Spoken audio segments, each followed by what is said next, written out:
2040ஆம் ஆண்டுக்குள் கோலாலம்பூர் மாநகரம் மிகவும் விரிவான ஒரு பெரிய அளவிலான மேம்பாட்டு உருமாற்றத்திற்கு உட்படுத்தப்படும் என்று தெரிவிக்கப்பட்டுள்ளது. நகரவாசிகளின் வசதியை உறுதி செய்வதற்காக இன்றைய புதிய தொழில்நுட்பங்களான இலக்கவியல் மயமாக்கல் மற்றும் செயற்கை நுண்ணறிவு ஆகியவற்றையும் உட்படுத்தி புதிய திட்டம் இருக்கும் என்று பிரதமர் டதோஸ்ரீ அன்வார் இப்ராஹிம் தெரிவித்துள்ளார். எனவே இந்த மனிதாபிமான கொள்கையில் இலக்கவியல், ஏஐ மற்றும் பள்ளிகள், மக்களுக்கான வீடமைப்பு மேம்பாடு, சிறு வணிகர்களின் வசதி போன்ற புதிய அம்சங்களை கருத்தில் கொண்டு மேலும் உள்ளடக்கியதாக இருப்பதை தாங்கள் உறுதி செய்வோம் என்று அவர் கூறினார். ஏனெனில் தங்கள் அணுகுமுறை மாநகர மன்றத்தின் பெரும்பான்மையான மக்களின் தேவையை பூர்த்தி செய்ய வேண்டும் என்று அவர் கூறினார்.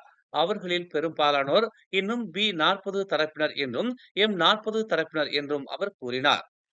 நேற்று 2040ஆம் ஆண்டுக்கான கோலாலம்பூர் உள்ளூர் திட்ட வெளியீட்டு விழாவில் டத்தோஸ்ரீ அன்வார் இதனை தெரிவித்தார்.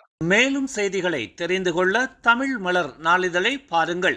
உடனுக்குடன் செய்திகளை தெரிந்து கொள்ள தமிழ் மலர் இணையதளம், தமிழ் மலர் செயலி மற்றும் மலர் டிவி யூடியூப் சேனலை வலம் வாருங்கள்.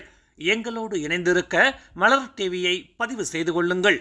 உறவுகள் மகிழ்ந்திட விருப்பம் மற்றும் பகிர்வு சேவையை சொடுக்கிடுங்கள்.